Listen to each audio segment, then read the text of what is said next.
Welcome students. हमने accounting का एक वीडियो पहले बनाया था जिसमें हमने आपको book keeping process, book keeping क्या होता है, बुक कीपिंग प्रोसेस क्या है, अकाउंटिंग क्या होती है, उसका अकाउंटिंग का प्रोसेस क्या है, ये सारा हमने डिस्कस किया था। ठीक है, आज हम डिस्कस करेंगे अकाउंटिंग के फंक्शंस, अकाउंटिंग के ऑब्जेक्टिव्स, इसकी ब्रांचेस, इसके functions and there are some limitations. ठीक है, तो ये हम आज के वीडियो में डिस्कस करेंगे। तो इसके लिए हम थोड़ा सा अकाउंटिंग का मीनिंग यहाँ से स्टार्ट कर लेते हैं। थोड़ा सा देखिए, अकाउंटिंग क्या है। Accounting is the process of collecting, recording, classifying, summarising and communicating business transactions in terms of money. तो अकाउंटिंग क्या है? अकाउंटिंग एक ऐसा प्रोसेस है, एक ऐसा आर्ट है जो बिज़नेस ट्रांजैक्शन को आइडेंटिफाई करके उन्हें, यानी कि उन्हें कलेक्ट करके, सारा डाटा कलेक्ट करके उन्हें जर्नल में रिकॉर्ड करता है।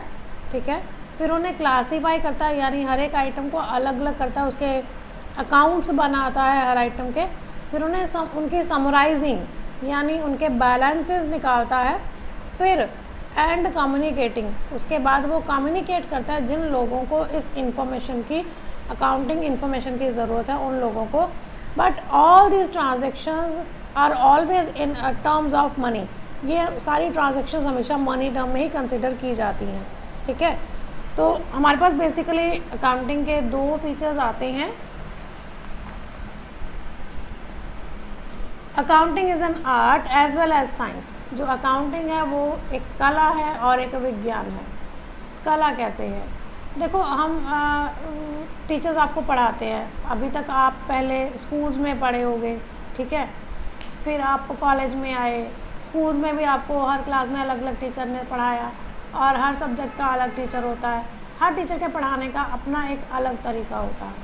ठीक है, तो वो क्या है, उनकी कला है, वो किस तरह से अपने आप को प्रेजेंट करते हैं। सपोज़ मैंने आपको एक टॉपिक दे दिया, ठीक है, और आपको कहा कि उसके ऊपर एक प्रेजेंटेशन बनाओ, तो हर स्टूडेंट का अपना एक तरीका होगा प्रेजेंटेशन बनाने का। कोई तो जस्ट पॉइंट्स लिख के प्रेजेंटेशन बना लेगा, कोई पिक्स लगा लगा के उसकी प्रेजेंटेशन बनाएगा। हर एक का अपना एक अलग तरीका होता है। ठीक है, उसी तरह से अकाउंटिंग भी जो है वो एक कला है। उसे किस तरह से हमने जो अपने रिकॉर्ड्स बनाए हैं उन्हें किस तरह से प्रेजेंट करना है। ठीक है, and as well as science. Science क्यों है? देखो, साइंस में कुछ पर्टिकुलर प्रिंसिपल्स होते हैं जो यूनिवर्सल होते हैं, हर जगह सेम रहते हैं। जैसे आपका H2O क्या है? वाटर, तो वो वाटर ही रहेगा ना, हाइड्रोजन और ऑक्सीजन से मिलकर बना है, तो वो आपका वाटर ही रहेगा। जो फॉर्मूला है साइंस ने बना दिया वो ऐसा ही रहेगा, उसे आप चेंज नहीं कर सकते। आप HO2 नहीं कर सकते उसको, आप 2HO नहीं कर सकते, आपका वो फार्मूला H2O ही रहेगा। ठीक है, मतलब जो साइंस ने अपने प्रिंसिपल्स बना दिए वो फिक्स हैं, उनके बेस पर ही फिर आगे एक्सपेरिमेंट किए जाते हैं। ठीक है, तो अकाउंटिंग जो है उसमें भी कुछ प्रिंसिपल्स हैं, कुछ सिद्धांत हैं जिन पर बेस्ड है हमारी अकाउंटिंग। उन सिद्धांतों को, उन प्रिंसिपल्स को फॉलो करते हुए ही हम अकाउंटिंग करते हैं। और अकाउंटिंग के जो प्रिंसिपल्स हैं वो भी यूनिवर्सल हैं। ठीक है, हाँ, हम ये तो नहीं कहेंगे, एग्जैक्ट साइंस तो नहीं कहेंगे, इन एग्जैक्ट साइंस मतलब लाइक साइंस है, क्योंकि इसके जो प्रिंसिपल्स हैं उन्हें according to situation, according to time, इनमें अमेंडमेंट्स होता है। बट जो साइंस के प्रिंसिपल्स होते हैं उनमें कभी भी चेंजेस नहीं आते हैं। तो इसलिए जो अकाउंटिंग है वो it is an art as well as science. और इसके साथ ही accounting records only the financial transactions which are in terms of money, which are recorded in terms of money. ठीक है, जो अकाउंटिंग रिकॉर्ड करते हैं वो सिर्फ फाइनेंशियल ट्रांजेक्शन्स को रिकॉर्ड करते हैं, और फाइनेंशियल ट्रांजेक्शन्स भी वो जिनको मनी टर्म में कंसिडर किया जाता है, जिनको मनी टर्म में ही रिकॉर्ड किया जाता है। ठीक है जी, जैसे सपोज़ हम कहें जो हमारा बिजनेस है बहुत ऑनेस्टी के साथ चलता है। ऑनेस्टी की क्या वैल्यू है आप बता सकते हो? आपकी ऑनेस्टी की कीमत कितनी है? 5 रुपये किलो है कि 15 रुपये किलो है? क्या आप बता सकते हो ऑनेस्टी कीमत? नहीं। तो ऑनेस्टी को कहीं भी रिकॉर्ड नहीं किया जाता। ठीक है, लेकिन अगर हम ये कहें कि हमारे बिज़नेस की रेपुटेशन बहुत अच्छी है, गुडविल बहुत अच्छी है, तो गुडविल का वैल्यूएशन होता है इन टर्म्स ऑफ मनी। गुडविल का वैल्यूएशन होता है इन टर्म्स ऑफ मनी। कि हमारे बिजनेस की गुडविल 50,000 की है, 60,000 की है, मेरी रूटीन की सेल जो 50,000 की होती है, तो मेरी जो रेपुटेशन है वो 50,000 की है, मेरी गुडविल की वैल्यू जो 50,000 रुपया है, ठीक है। तो गुडविल जो है वो आपकी मनी टर्म में है, तो वो एक फाइनेंशियल ट्रांजेक्शन है, लेकिन honesty is not a financial transaction, ठीक है जी। तो ये तो था हमारा अकाउंटिंग का मीनिंग। इसके बाद हमारे पास हैं जी बेसिकली अकाउंटिंग के ऑब्जेक्टिव्स जो हैं वो बेसिकली 2 ऑब्जेक्टिव्स हैं। मेन हमारे पास 2 ऑब्जेक्टिव्स हैं।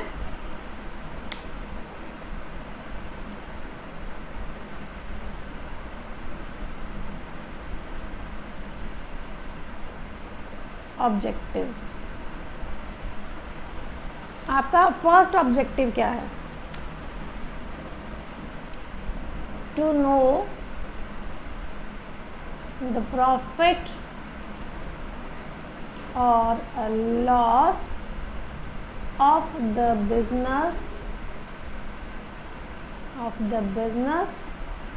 इन अ पर्टिकुलर पीरियड। हम एक पर्टिकुलर पीरियड में जानना चाहते हैं हमारे बिजनेस में प्रॉफिट हो रहा है या लॉस हो रहा है, यानी हमारा बिजनेस ग्रो कर रहा है या हम लोग डाउन जा रहे हैं, ठीक है। हमें हमारे बिजनेस में इम्प्रूवमेंट हो रही है या हमें नुकसान हो रहा है, हम ये जानना चाहते हैं। उसकी वजह से हमें ये अकाउंटिंग के रिकॉर्ड जो हैं वो मेंटेन करने पड़ते हैं। Secondly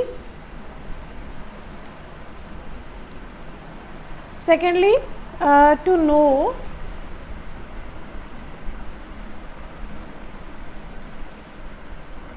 the financial position of the business in a particular period, यानी एक पर्टिकुलर पीरियड के दौरान हमारे बिजनेस की फाइनेंशियल पोजीशन क्या है, यानी हमारे बिजनेस में एसेट्स कितनी हैं, लायबिलिटीज़ कितनी हैं, ठीक है। हमारी एसेट्स में फिर हमारी करंट एसेट्स कितनी है, हमारी फिक्स्ड एसेट्स कितनी है, ऐसे ही हमारी लायबिलिटीज़ क्या है, हमारे बिजनेस की एक्चुअल पोजीशन क्या है, बहुत स्ट्रॉन्ग है या हम नुकसान में जा रहे हैं, हमें ये फर्म को आगे बढ़ाना चाहिए या इसे बंद करके कोई नया बिजनेस शुरू करना चाहिए। हमारे बिजनेस की एक्चुअल फाइनेंशियल पोजीशन जानने के लिए हमें अकाउंटिंग जो है वो करनी पड़ती है, यानी रिकॉर्ड जो है वो मेंटेन करने पड़ते हैं, ठीक है। नेक्स्ट जो हमारा टॉपिक है that is branches of accounting. Branches of accounting, branches of accounting, there are 3 branches. Accounting में 3 ब्रांचेस हैं। फर्स्ट इज फाइनेंशियल अकाउंटिंग, जो हम पढ़ रहे हैं, फाइनेंशियल अकाउंटिंग जो प्रेजेंटली हम डिस्कस कर रहे हैं, ठीक है। जो सब्जेक्ट आप बीकॉम फर्स्ट ईयर में पढ़ते हो that is financial accounting. Second is cost accounting.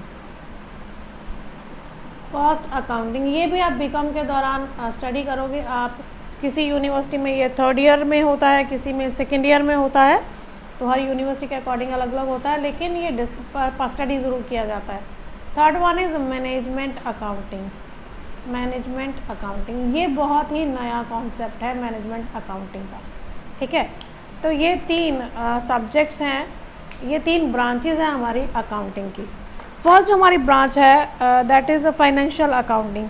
ये एक पर्टिकुलर पीरियड के दौरान, फाइनेंशियल अकाउंटिंग क्या है, एक पर्टिकुलर पीरियड के दौरान हमारे बिजनेस के रिजल्ट्स, हमारे जो बिजनेस ऑपरेशंस हैं, हमने एक पूरा साल, पूरे 12 महीने काम किया, बहुत मेहनत से काम किया, उस मेहनत का, उन ऑपरेशंस का क्या रिजल्ट है, हमने प्रॉफिट इनकर किए या हमें लॉसेस हो रहे हैं, ठीक है।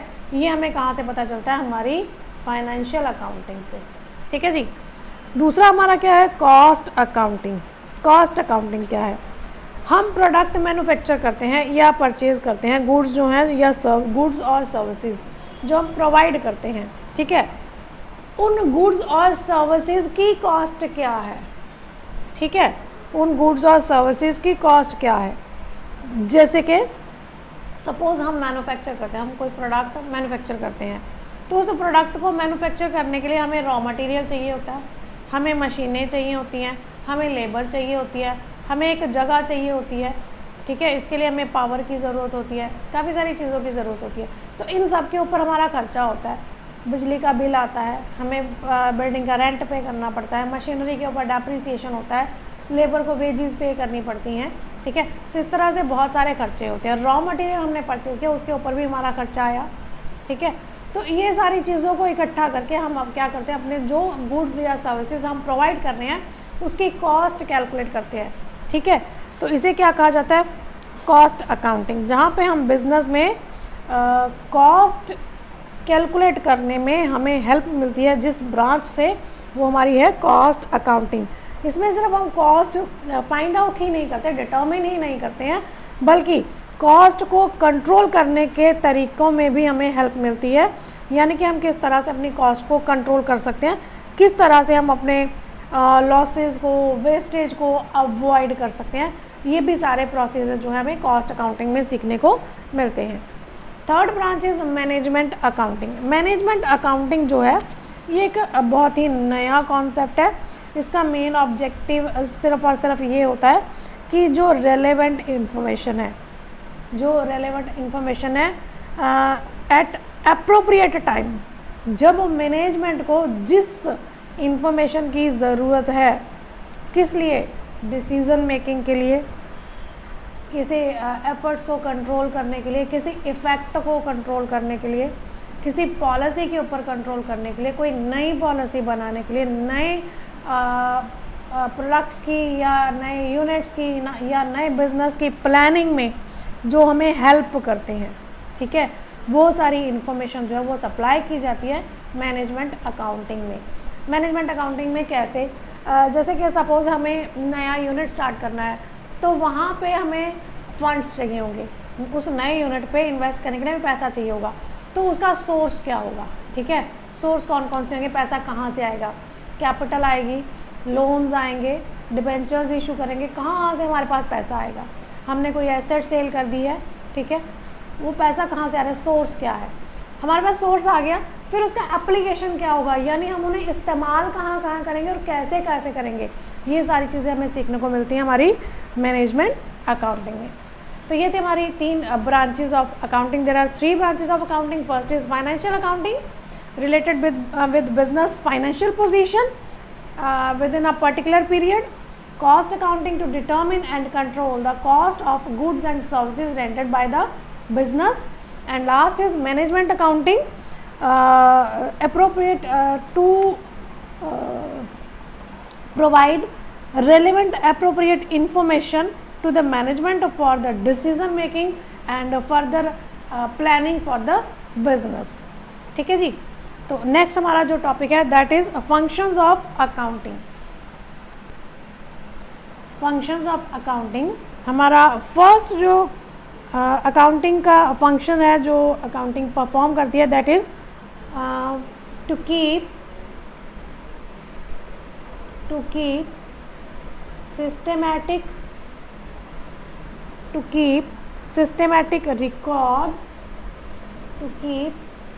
systematic record of business transaction or financial transaction.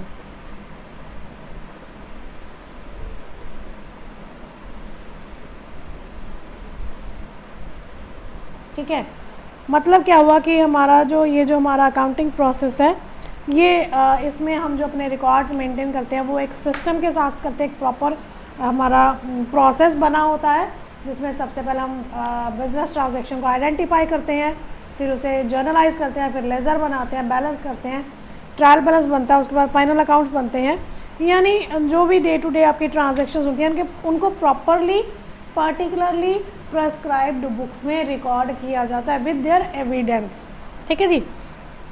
Second जो आपका है second point, to communicate the results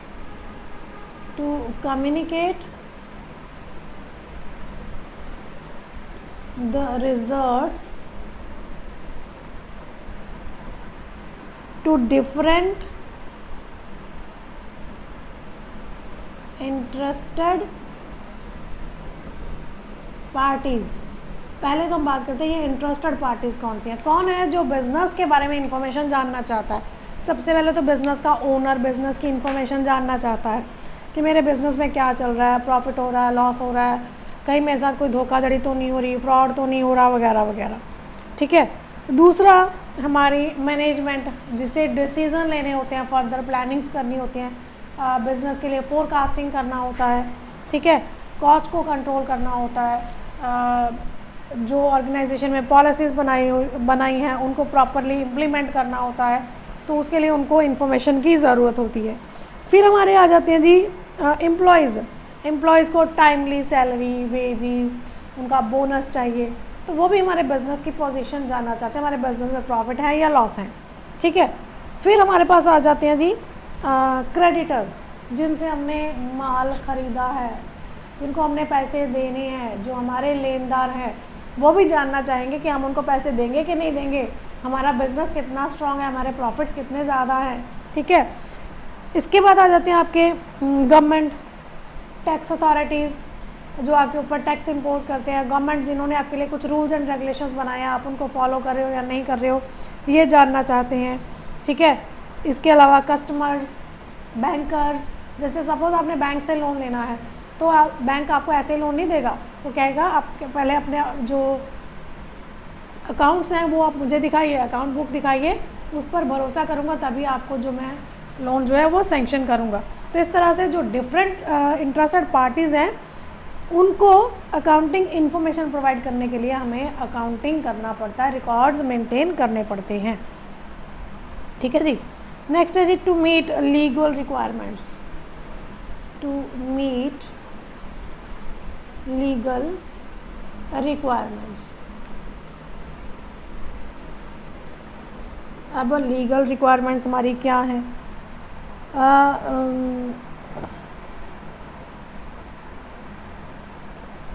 जैसे कि टैक्स अथॉरिटीज़ हैं, उनको हमें टैक्स पे करना होता है, ये हमारी लीगल रिक्वायरमेंट है। ठीक है। ऐसे ही हमें हमारा जो बिज़नेस है वो सिर्फ हमारे पैसों से नहीं चलता, उसके लिए हमारे पास बहुत सारा पैसा होना चाहिए। और बिज़नेस ऐसी एक चीज़ है जिसमें एक ऐसा कुआं है जिसमें हम जितना मर्जी इन्वेस्ट करते रहे उतना पैसा कम ही पड़ता है, वो हर रोज़ पैसा हमसे डिमांड करता है, तो उसके लिए हम बार बार हमें लोन्स लेने पड़ते हैं। ठीक है। तो मैं यानी कि फ़ंड्स कलेक्ट करने पड़ते हैं, तो उसके लिए कुछ लीगल रिक्वायरमेंट्स होती हैं। कोई भी हमारे पास इन्वेस्टमेंट क्यों करेगा, हमारे बिज़नेस में इन्वेस्ट क्यों करेगा, जब तक उसे कोई बेनिफिट नहीं मिलेगा, जब तक उसे ये विश्वास नहीं होगा कि हम उसका पैसा लेकर उसे रिटर्न करेंगे टाइमली विद इंटरेस्ट। ठीक है। तो ये लीगल रिक्वायरमेंट्स को फुलफ़िल करने के लिए अकाउंट्स जो है वो मेंटेन किए जाते हैं। ठीक है जी। नेक्स्ट जो हमारा पॉइंट है, next function of the accounting to protect the properties of the business, to protect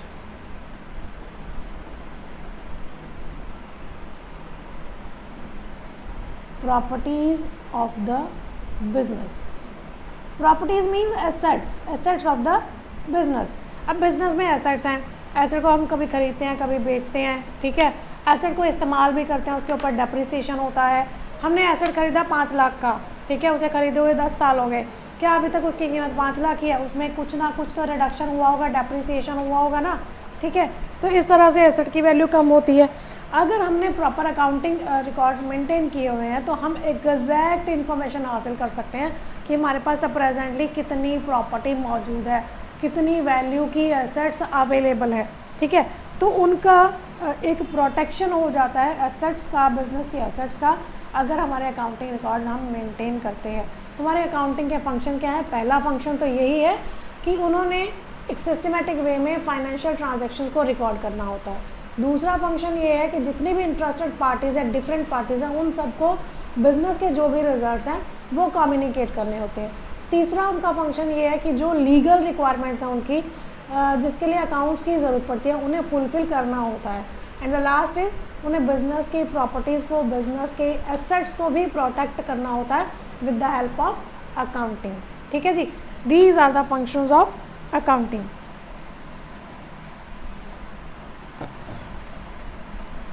इसके बाद जो इसके एडवांटेजेस आते हैं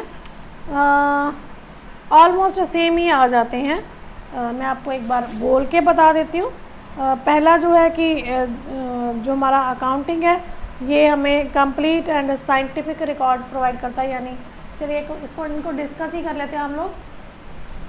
हाँ जी, आपसे कहा जाए एडवांटेजेस, यूजेस और यूटिलिटी ऑफ अकाउंटिंग, तीनों का मतलब एक ही है, तीनों में सेम पॉइंट्स आते हैं। The first point is provide complete and scientific record, provide complete and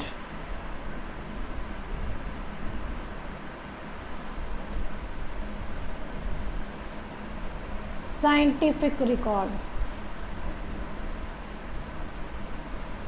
यानी कि अकॉर्डिंग टू अकाउंटिंग प्रिंसिपल्स, ठीक है, जो बिजनेस ट्रांजैक्शन है उन्हें रिकॉर्ड करके बिजनेस की कंप्लीट पिक्चर शो की जाती है, ठीक है, कि बिजनेस में टोटल एसेट्स कितनी है, टोटल लायबिलिटीज़ कितनी है, एक्सपेंडिचर्स कितनी है, इनकम्स कितनी है, एक्सपेंडिचर्स में आपके कैपिटल एक्सपेंडिचर क्या है, रेवेन्यू एक्सपेंडिचर क्या है, कंप्लीट पिक्चर हमें प्रेजेंट करता है अकाउंटिंग, ठीक है। नेक्स्ट है जी information regarding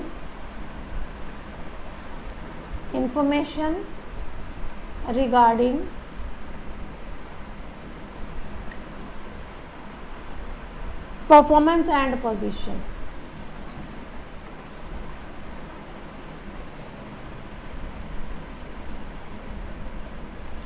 performance and position.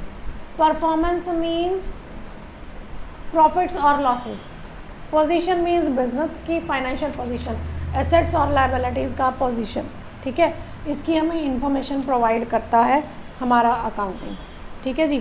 Third is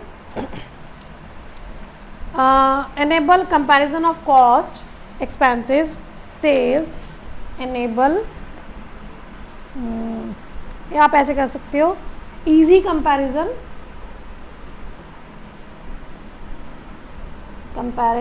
of cost, expenses, sales, profits etcetera, ठीक है। मतलब हम एक साल का प्रीवियस ईयर से, करंट ईयर का प्रीवियस ईयर से कंपैरिजन करना चाहते हैं कि प्रीवियस ईयर में हमारा सेल कितना हुआ था, प्रेजेंटली हमें सेल कितना हुआ है, पिछले साल हमने प्रॉफिट पे सेल किया था या इस साल हमने प्रॉफिट पे सेल किया है, ठीक है।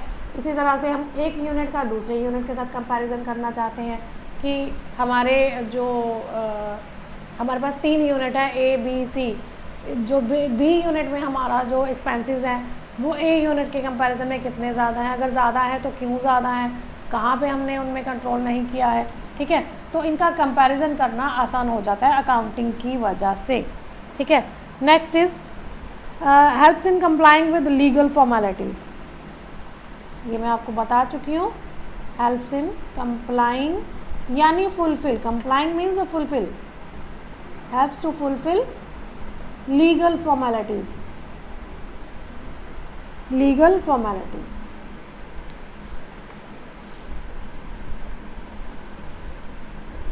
जो भी लीगल फॉर्मेलिटीज़ हैं उन्हें फुलफिल करने में हमें अकाउंटिंग जो है हेल्प करती है। जैसे हमने टैक्स पे करना है, ठीक है, इनकम टैक्स पे करना है, तो हमारा टोटल रेवेन्यू कितना है हमें वो जानना होगा। वो कहाँ से पता लगेगा? हमारे अकाउंटिंग से पता लगेगा। हमें जीएसटी पे करना है, पहले तो बहुत सारे टैक्स होते थे, एक्साइज टैक्स, कस्टम टैक्स, ये सेल्स टैक्स, ये टैक्स, वो टैक्स, बहुत सारे इनडायरेक्ट टैक्स होते थे। अब क्या है? One country one tax, one nation one tax means GST, ठीक है। तो हमें सिर्फ और सिर्फ जीएसटी पे करना होता है, ठीक है। तो जीएसटी हमें कितना पे करना है, कितना हमने कलेक्ट किया, कितना हमने गवर्नमेंट को पे करना है, किस तरह से हम सेट ऑफ करेंगे, वो सारी इंफॉर्मेशन में हमें हेल्प करता है, लीगल फॉर्मेलिटीज़ को फुलफिल करने में हेल्प करता है ना जी। नेक्स्ट हमारा पॉइंट है जी evidence in legal matters, evidence in legal matters. Suppose हमारी कंपनी के ऊपर किसी ने केस कर दिया, ठीक है, उसने कहा जी मैंने इनसे 50 लाख रुपया लेना है, ये मुझे देने में नहीं आते, मैंने इनको माल बेचा था 50 लाख का और ये हमें पैसे नहीं दे रहे हैं, ठीक है। लेकिन हमारे पास भी अकाउंट्स हैं, हमने अपने प्रॉपर रिकॉर्ड्स मेंटेन किए, हमारे पास प्रॉपर वाउचर्स हैं, प्रॉपर हमारे पास रसीट्स हैं, हर डॉक्यूमेंट हमारे पास अवेलेबल है। तो जब हम कोर्ट में गए तो हमने वहाँ पे अपने सारे एविडेंस कोर्ट को प्रोवाइड कर दिए। जी सर देखिए, हमने इतना इनसे परचेज़ किया था, इस टाइम पे परचेज़ किया था, इस टाइम पे हमने इनको इतना पे किया, फिर इस टाइम पे इतना पे किया, प्रेजेंटली हमारा कोई भी इनकी तरफ आउटस्टैंडिंग नहीं है। ठीक है, तो इस तरह से हम अपने जो अकाउंट्स हैं उन्हें एज एविडेंस लीगल मैटर्स में इस्तेमाल कर सकते हैं। नेक्स्ट जो हमारा पॉइंट है, हेल्प्स इन रेजिंग लोन्स। थोड़ा सा इधर आ जाते हैं। Next 6 point, helps in raising loans. ये भी मैंने आपको पहले बताया है कि मुझे अगर बैंक से लोन लेना तो बैंक मुझे ऐसे, बैंक मैनेजर, हम गए बैंक में, हमने बोला कि हमें ना 50 लाख का लोन चाहिए। तो जो वहाँ पे एम्प्लॉय था उसने जाके मैनेजर को बोला सर ऐसे ऐसे करके एक पार्टी आई है, उन्हें 50 लाख का लोन चाहिए। तो मैनेजर ने बढ़िया भक्की, आओ आओ जी, बैठो बैठो बैठो, क्या लोगे, चाय पानी ठंडा क्या लोगे, कितना लोन लेना है आपने, 50 लाख का, कोई बड़ी बात नहीं सर, आप बोलिए बोलिए। आप ऐसा कीजिए, आपके जो अकाउंट्स हैं ना आप हमें वो भिजवा दीजिए, ठीक है, उसका आप अपना जो आपकी बिज़नेस की एक्चुअल पोजीशन है वो हमें बता दीजिए, अपना परफॉर्मेंस दे दीजिए, यानी अपनी फाइनेंशियल स्टेटमेंट्स आप हमें प्रोवाइड कर दीजिए। उसके बाद हम देखते हैं कि हम क्या कर सकते हैं, लीगल फॉर्मेलिटीज़ पूरी करके आपको लोन सैंक्शन कर दिया जाएगा। हमने कहा जी हमारे पास तो कोई भी अकाउंट्स नहीं है, हमने कोई अकाउंट्स बनाते ही नहीं हम तो, ठीक है। तो मैनेजर, बैंक मैनेजर कहता अचानक आप छड़ खड़ा हो जाते हो, बाहर निकल, कोई लोन नहीं हैगा जे अकाउंट्स नहीं बनाते, लोन का तो दईए असी, जे कल ना मोड़िया किदे पल्ले पै जूगा, असी नहीं देना लोन, तो तुहानू अकाउंट्स देने पैणगे। इट मीन्स ये जो अकाउंटिंग है ये हमें लोन रेज करने में हेल्प करती हैं, ठीक है। The last is useful for owner and management, useful for owners and management.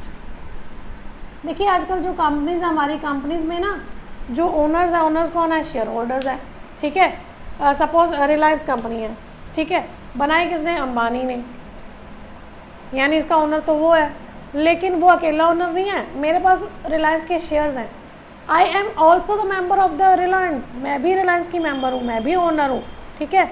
लेकिन मैं वहाँ जाती तो नहीं ना, मैंने कभी देखा कि रिलायंस में किस तरह से अकाउंट्स मेंटेन किए जाते हैं, ठीक है। वो अकाउंट्स कौन देखता है, जो शेयर होल्डर्स होते हैं और मेंबर्स होते हैं कंपनी के, वो मिलकर बोर्ड ऑफ डायरेक्टर्स यानी मैनेजमेंट इलेक्ट कर देते हैं, कुछ एम्प्लॉयज़ इलेक्ट कर देते हैं कि आप लोग हमारे बिहाफ पर इस कंपनी को चलाओगे। अब बोर्ड ऑफ डायरेक्टर्स में अंबानी भी शामिल है, ठीक है, तो वो अपने अकाउंट्स मेंटेन करते हैं। अब मैं तो उनके जाके देखती नहीं हूँ कि वो कैसे करते हैं कैसे नहीं करते, लेकिन मैं जानना तो चाहूँगी ना कि बिज़नेस की पोजीशन क्या है, यानी यहाँ पर मैनेजमेंट और ओनरशिप दो अलग अलग चीज़ें होगी। मुझे नहीं पता अकाउंट्स कैसे मेंटेन हो रहे हैं, वहाँ पे काम कैसे किया जा रहा है, लेकिन मैं जानना चाहूँगी ना, तो मुझे कहाँ से हेल्प मिलेगी उस बिज़नेस के बारे में, उस कंपनी के बारे में जानने की। जो इनके फाइनेंशियल स्टेटमेंट्स हैं, जो इनके अकाउंटिंग रिकॉर्ड्स हैं, उनसे मुझे हेल्प मिलती है कि इनकी मैनेजमेंट जो है वो किस तरह से काम कर रही है, किस तरह से रिकॉर्ड्स जो है वो मेंटेन कर रही हैं। तो ये थे कुछ एडवांटेजेस, या हम जिन्हें यूजेस या यूटिलिटी ऑफ अकाउंटिंग कह सकते हैं। कहते हैं जहाँ फूल होते हैं वहाँ कांटे भी होते हैं, जहाँ एक अच्छा पक्ष है तो एक बुरा पक्ष भी होता है, जहाँ हमने किसी को कोई बहुत सारे फ़ायदे दिए वहाँ पे मर्यादा भी होती है, एक लिमिटेशन, एक सीमा भी होती है। जैसे राम जी जब वनवास के टाइम पे सोने के हिरण के पीछे गए थे तो लक्ष्मण जी ने सीता जी के लिए एक लक्ष्मण रेखा खींच दी थी। ऐसे ही हमारे अकाउंटिंग में भी कुछ लिमिटेशंस हैं जिन्हें हमें फॉलो करना होता है। तो देखते हैं लिमिटेशंस क्या है हमारी।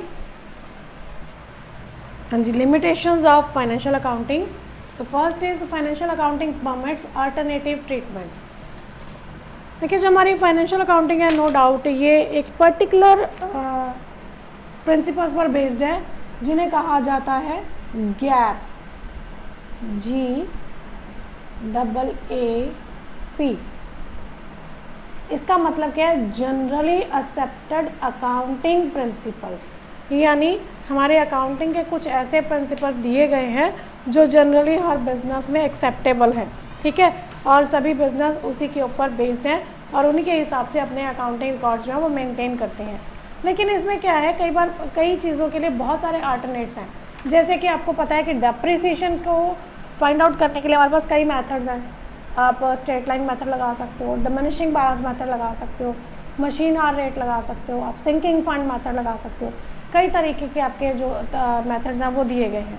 इसी तरह से स्टॉक का वैल्यूएशन है, ठीक है। इन्वेंट्री के वैल्यूएशन के लिए भी कई तरीके हैं, लीफो मेथड है, फीफो मेथड है, ठीक है, हीफो मेथड है, एवरेज मेथड है।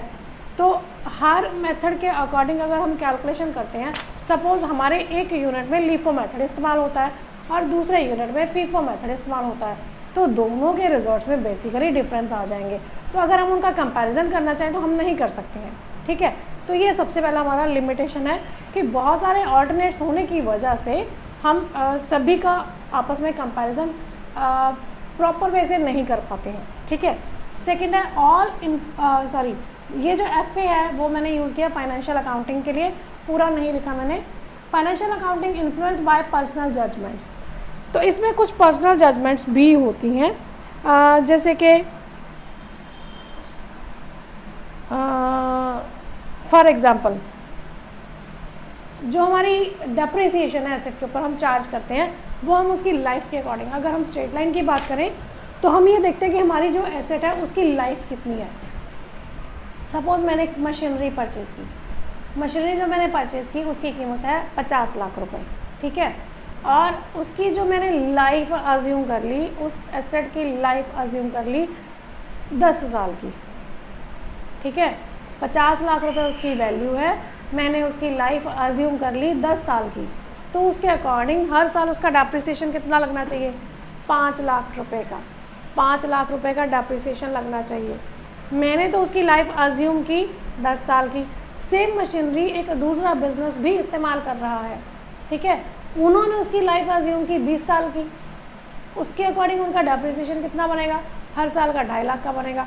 तो दोनों बिजनेस में जब हम अकाउंटिंग करेंगे, जब हम प्रॉफिट एंड लॉस अकाउंट बनाएंगे, तो एक बिजनेस तो 5 लाख का डेप्रिसिएशन शो कर रहा है, दूसरा बिजनेस जो है 2.5 लाख का प्रॉफिट शो करेगा, डेप्रिसिएशन शो करेगा, जिसकी वजह से दोनों के प्रॉफिट या लॉसेस जो हैं वो सिमिलर नहीं होंगे, ठीक है। तो इसमें पर्सनल जजमेंट का बहुत ज़्यादा इन्फ्लुएंस रहता है। नेक्स्ट है जी, financial accounting ignores important non monetary information.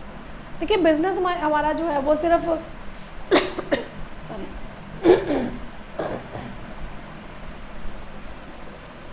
सिर्फ पैसों के दम पर नहीं चलता है, फाइनेंशियल एक्टिविटीज़ ही इन्वॉल्व नहीं होती, बहुत सारी नॉन फाइनेंशियल एक्टिविटीज़ भी इसमें इन्वॉल्व होती हैं, जैसे कि honesty of the employees, efficiency of the employees, efficiency of the management, loyalty of the management, loyalty of business, ठीक है।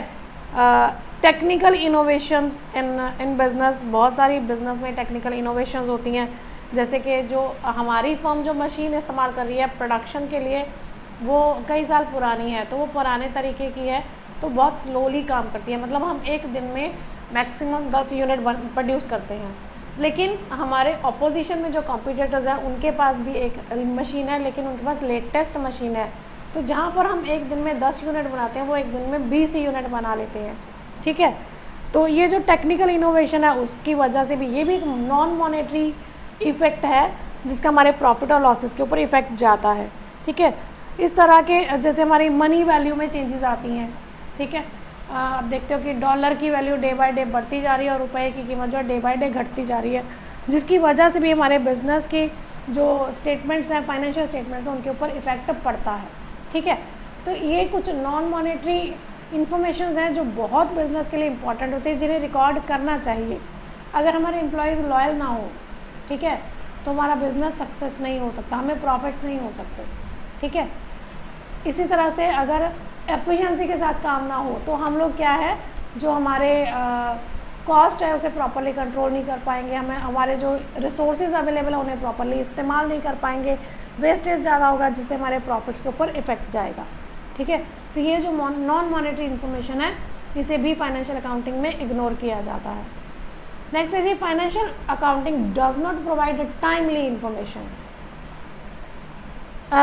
इसका मतलब ये हुआ कि मान लो हमने ये डिसाइड किया कि हमारे पूरे साल में इस साल हमें टोटल 12 लाख का सेल करना है, ठीक है, पूरे साल हमें 12 लाख का सेल करना है। इसका मतलब हर महीने हमें एटलीस्ट 1 लाख का सेल करना पड़ेगा, तभी हमारा पूरे 12 महीनों में 12 लाख का सेल होएगा। लेकिन अगर हम ये जानना चाहें ना हर महीने हमारी कितनी सेल हुई है, हमें नहीं पता लगेगा, क्योंकि फाइनेंशियल अकाउंट तो हमें एंड में ही प्रॉपर इन्फॉर्मेशन देते हैं कि हमारे टोटल हमने सेल कितनी की है और हमारे प्रॉफिट्स कितने हुए। लेकिन हमें ये नहीं पता चलता है कि जो हमारी मंथली जो सेल्स है वो हमारे कितने हैं। अगर हम हर महीने जानना चाहें तो वो हमें नहीं पता लगता है, ठीक है। यानी हमारे बिजनेस की कंप्लीट पिक्चर हमें फ़िलहाल हमें टाइमली प्रोवाइड नहीं करता है, वो बिजनेस के एंड में ही प्रोवाइड करता है। नेक्स्ट है जी, financial accounting does not provide detailed analysis. जब हम फाइनेंशियल स्टेटमेंट्स देखते हैं, बैलेंस शीट देखते हैं, तो बैलेंस शीट में तो हमारे पास लिखा हुआ है मशीनरी और उसके टोटल वैल्यू कितनी है वो लिखा हुआ है। हम ये जानना चाहते हैं कि इस साल के दौरान शुरू में हमारे पास जो मशीनरी थी वो कितने की थी, साल के दौरान हमने कितने की मशीनरी और परचेज़ की, कौन सी मशीनरी हमने सेल की, किसके ऊपर कितना डेप्रिसिएशन लगा, हम ये सारी चीज़ें जानना चाहते हैं। लेकिन फाइनेंशियल स्टेटमेंट से हमें ये इन्फॉर्मेशन नहीं मिल पाती है, उसके लिए तो हमें बहुत पीछे जाना पड़ेगा, जर्नल लेजर चेक करने पड़ेंगे, तब जाके हमें इन्फॉर्मेशन मिलेगी, ठीक है। The last is financial accounting does not disclose the present value of the business. हमारी जो बैलेंस शीट है उसमें हम क्या शो करते हैं, हमने एसेट कितने की परचेज़ की थी, जब हमने परचेज़ की तब हमने रिकॉर्ड किया था, उसके हिसाब से हमारी एसेट की वैल्यूएशन जो हमारी बैलेंस शीट में वो शो की जाती है। लेकिन हमारी बैलेंस शीट हमें ये नहीं बता सकती कि अगर उस एसेट को आज हम मार्केट में बेचने जाएं तो वो कितने की बिकेगी, यानी उसकी प्रेजेंट वैल्यू हमें नहीं बताती है। फॉर एग्ज़ाम्पल, मैंने मशीनरी खरीदी थी 5 लाख की, ठीक है, और उसके ऊपर डेप्रिसिएशन चार्ज होता है मेरा हर साल 50,000 का, ठीक है। तो 2 साल बाद जब मैंने देखा तो मेरी बैलेंस शीट में जो मेरी मशीनरी है वो 5 लाख में से 1 लाख मेरा 2 साल का डेप्रिसिएशन चला गया, तो मेरे पास बैलेंस शीट में जो मशीनरी शो हो रही है वो 4 लाख की शो हो रही है। अब मैं ये जानना चाहती हूँ अगर मैं इस मशीनरी को मार्केट में सेल करने जाऊँ तो ये कितने की बिकेगी, कितने की बिकेगी। अगर प्रेजेंटली मार्केट में वही मशीनरी जो न्यू है वो 4 लाख की ही मिल रही है तो फिर मैं उसे 4 लाख में नहीं बेच सकती, कोई भी पुरानी मशीनरी को 4 लाख में परचेज़ नहीं करेगा, ठीक है। और अगर उसकी कीमत मार्केट में प्रेजेंटली 8 लाख रुपया है तो फिर मैं उस मशीनरी को 4 लाख की बजाय 5 लाख में भी अगर मार्केट में सेल करूँगी तो वो सेल हो जाएगी। यानी प्रेजेंट वैल्यू क्या है बिजनेस की वो फाइनेंशियल अकाउंटिंग हमें डिस्क्लोज नहीं करती है। तो ये थी हमारी लिमिटेशंस ऑफ फाइनेंशियल अकाउंटिंग, ठीक है जी। तो नेक्स्ट वीडियो हम लेकर आएंगे आपके लिए टर्मिनोलॉजी के वीडियोस जो मैं अपलोड कर चुकी हूँ, आप लोग उन्हें देख सकते हो। अगर आपको मेरे वीडियोस पसंद आए तो लाइक शेयर सब्सक्राइब करना बिल्कुल ना भूलें, और इसी के साथ आपको मेरे लेटेस्ट नोटिफिकेशन जो वो साथ के साथ मिलते रहेंगे।